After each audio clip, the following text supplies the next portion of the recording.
किसी गांव में एक बूढ़ा किसान रहता था जिसके पास एक गधा था। गधा बहुत आलसी और चालाक था। वह खेत में काम करने से हमेशा बचने की तरकीबें ढूंढता रहता। एक दिन किसान ने सोचा, यह गधा इतना आलसी हो गया है कि अब इसे सुधारना मुश्किल है। इसे बेच ही देता हूं। किसान ने गधे को बाजार ले जाने का फैसला किया।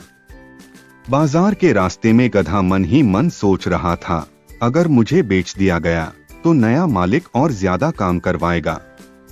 मुझे कुछ करना होगा।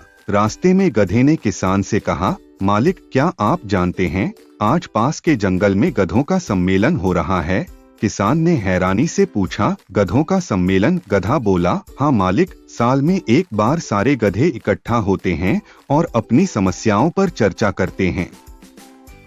अगर आप मुझे वहां ले चलें तो मैं अपनी बातें रख सकता हूं। शायद इससे मैं और बेहतर गधा बन जाऊं। किसान को यह सुनकर हंसी आ गई, पर उसने सोचा, चलिए गधे की आखिरी ख्वाहिश पूरी कर देता हूं। जंगल में पहुंचकर किसान ने गधे को एक पेड़ के पास बांध दिया और खुद छाया में बैठकर आराम करने लगा। गधा खुश हो गया कि उसे बेचने का काम टल गया। लेकिन तभी एक और गधा वहां आ पहुंचा और किसान का गधा उससे कहने लगा, देखो भाई, आज मैं अपनी चालाकी से बच गया हूं।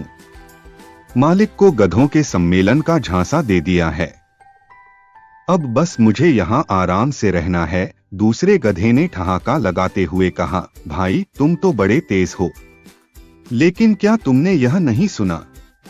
असली गधों का सम्मेलन तो बाजार में हो रहा है, जहां लोग गधे खरीदने और बेचने आते हैं। यह सुनकर किसान, जो यह सब सुन रहा था, ठहाका लगाकर हंस पड़ा और बोला, वाह रे मेरे गधे, तुमसे बड़ा गधा तो मैंने कभी नहीं देखा।